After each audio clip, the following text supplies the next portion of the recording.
Yo, Albert Tate podcast season 1.5. It's the remix season. It was time for me to fire myself. Nobody understands what I've had to endure to get and achieve what I've done. Don't feel embarrassed about your calling. I feel like we're at this threshold of opportunity. Yo, Albert Tate podcast season 1 remix. We in here, y'all. Listen, we are having a great time capturing just the highlights of season 1, and I'm able to kind of engage and talk a little bit. So every week I'm taking some of the best of my conversation with the folks that I interviewed in season 1, and I'm adding my own little flavor to it, giving my own reflection. They did all the talking in season 1. I get to do all the talking in the remix season. I get to bring kind of my thoughts from the experience and some of the things that really touched me in a very special way. Eugene Show is, when I think about pastors in the country who just capture the fullness of all that I ever hope to be, it's Eugene Show. He built a church that not only is great in discipleship, but expressing the fullness of what it means to be members of the human race, and the justice required in that, the reconciliation required in that, the compassion required in that. So when I think about our church and becoming who we've been called to be on issues of justice, reconciliation and compassion, Eugene has just been an inspiration to me. So it was a pleasure to sit and speak with him in a moment where, I mean, y'all, we're talking to this guy, and he started and founded a church that God has called him to leave. And you look at him, he's not, some old dude that's ready to retire. No, he's young, in the prime. Most people say in the prime of his life. And he's stepping away from something that he created that's successful. No moral failure, no scandal, no elders hijacked him out, no weird craziness, what we've come to learn and expect from these church transitions. None of that. God just called him. He's ready for something new. And so we had a very fascinating conversation on what I like to call beginning again. He had started something. Then God taps you on your shoulder and says, all right, it's time for us to do it again. It's time for us to begin again. Eugene Show is a fascinating conversation to hear his thoughts. Here are some things that really stood out to me. Yesterday, I went with my kids to go see Toy Story 4. Spoiler alert! I'm just saying, if you're into it, I'm going to ruin the ending, which is inevitable. I mean, the ending is not like it's rocket science or anything, but you got a friend in me, just to get you in the mood. You got a friend in me. That's what I feel like the white guy that sings the song sounds like, I guess. I don't know why I'm singing like that. But anyway, Woody. He's been with Andy since the beginning.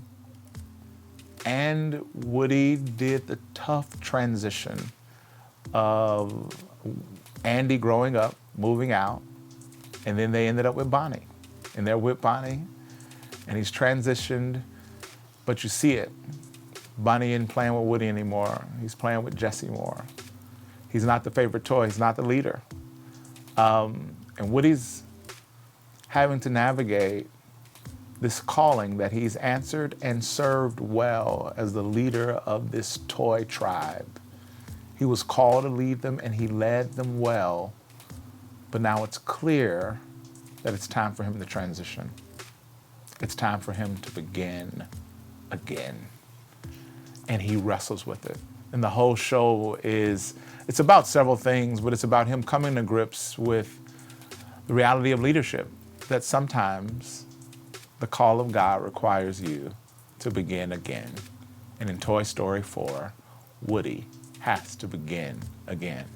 He has to leave the tribe and start on a new journey, which sets up Toy Story 5, which I've seen the script to because the writer goes to our church. No, I'm just kidding.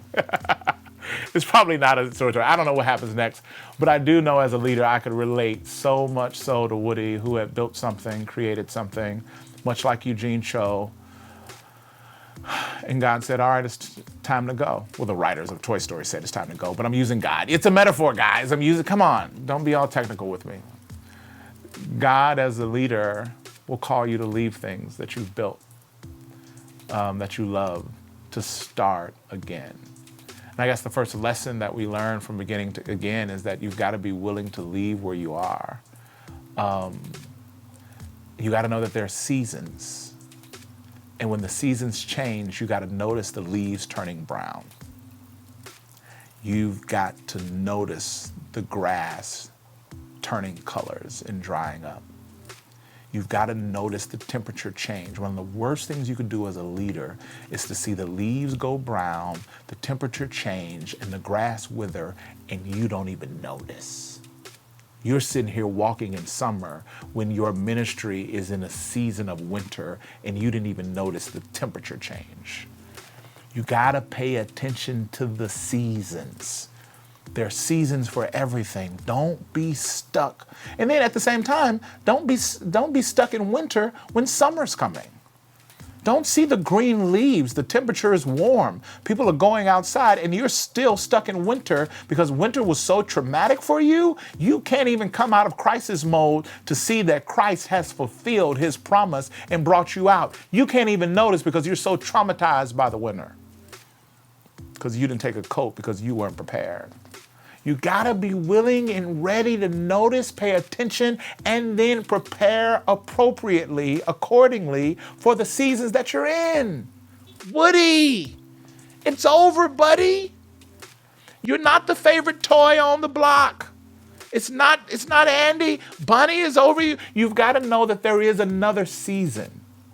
There is another opportunity. But in order for you to experience the other opportunity, you've got to recognize that this season has changed. Leaders, listen to Woody, learn from Woody. Get Toy Story 4, grab your Bible and your journal and watch it and learn. There's a lesson there for us. Sometimes we got to begin again. And in order for you to begin again, you got to be willing to acknowledge and recognize the season that you're in and say, it's not the season that it was. Things have changed. And that's okay.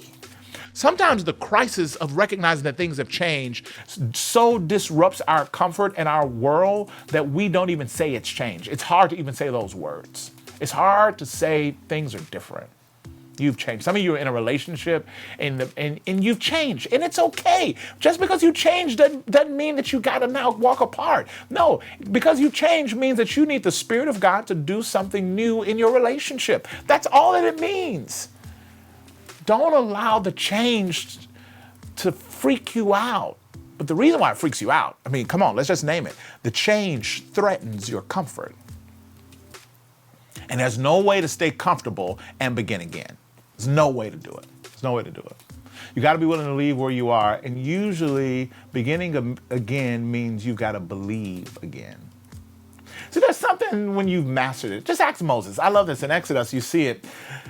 Moses has come from a crisis and he's recovered. Homeboy, he had a murder case. You know what I mean? So he beat the rap. He got away with murder, literally. There were folks that were looking for him. The Pharaoh was looking for him. He beat it. He got a new wife, got a new family. Jethro had given him a job. We find him in Exodus, man, on the other side of murder, on the other side of family crisis in his life. Now he's got a boo and a shorty. Significant other and offspring. He's got a full family. Homeboy got a new job. He got a new life. And then here comes God tapping him on the shoulder with the burning bush, talking about I need you to go and set my people free. He's like, what? You've already changed my life, Jesus. Remember, because I was jacked up, and I begin again. I begin my family again. I got a new job. I've done it all. And God says, no, yeah, I know you did it, but now it's time for you to begin again. You want to talk about a disruption? I'm going to leave this comfortable thing that I've established to now go fulfill an assignment that God has given me. A new thing.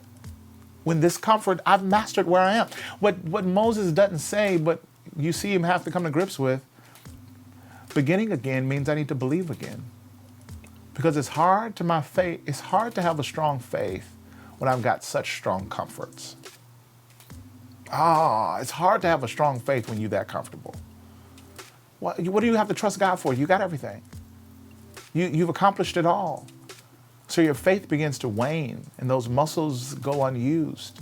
And God says, yeah, no, that means you're living too small. I need to give you something so big that it intimidates you, that it forces you to pray more. It forces you to cry more. It forces a dependence upon me. So you're so independent, you don't even really need me. That's why your prayer life is weak. Your study life is weak. There's nothing in your life big enough to force you to believe me for.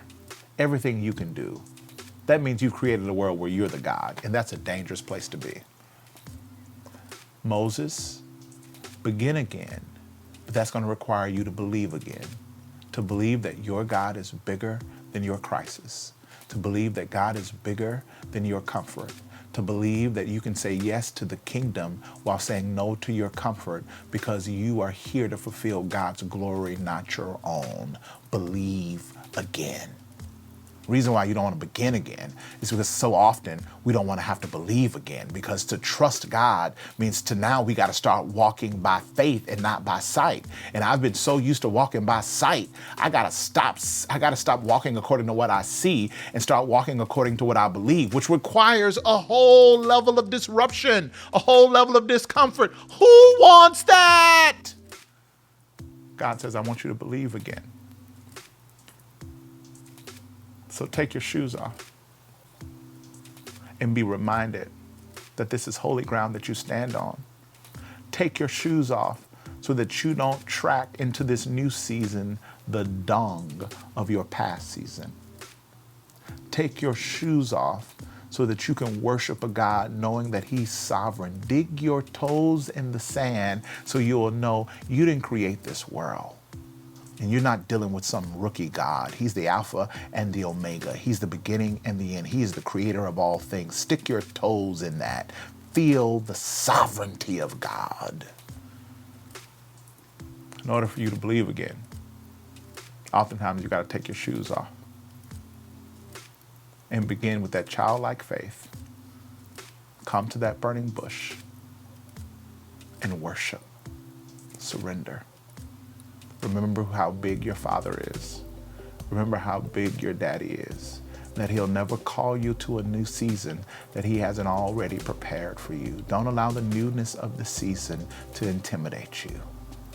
Begin again. Some of you are in a place, week after week, we've been talking a lot in this season, in the remix season, about transitioning, about leaving where you are and stepping into another place, whether it's leaving out of the boat and walking on water. We've been talking about different spaces and places. Can I just tell you, God's calling you to begin again. You need to believe again. And in order to believe again, you should take your shoes off and be reminded. Your shoes. It's the thing that gets in between your flesh feeling God's provision. What are the things that you need to remove so you can feel God's provision again? Where have you gotten so insulated and so comfortable that all you feel is what you've done, but you don't feel what God has provided? Take your shoes off and be reminded. You're standing on holy ground. You're standing on the ground that God provided, not you. So if He's calling you to walk on new ground, you need to know He's provided in that new ground. I honestly think He wanted Moses to take his shoes off because He knew that in a few days you're going to be standing in front of Pharaoh and you're going to be intimidated and Pharaoh's going to look really big. And when your feet are tempted to run, I want those toes to remember, oh no, this is holy ground. This is the ground God created. And I don't need to run. I need to stand. Because Pharaoh, you're big, but my God is bigger. And your voice is thunderous, but my God's voice moves through fire. Remember who your God is, how big your Daddy is, how great He is, and allow that to inspire you as you begin again. Thank you, Eugene, for modeling what it's like to walk away from something you love, to follow the one who loved you first. And because of that, we take the steps to begin again.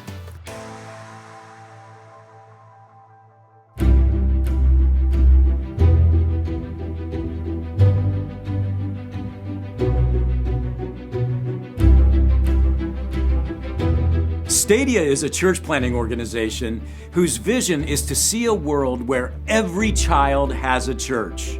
Though our vision is God-sized, our mission is simple: to plant churches that intentionally care for children. Called and affirmed leaders who plant with Stadia are demonstrating what it means to plant churches that don't simply survive, but thrive. 90% of U.S. churches planted by Stadia are still engaged in their mission on their 5th birthday.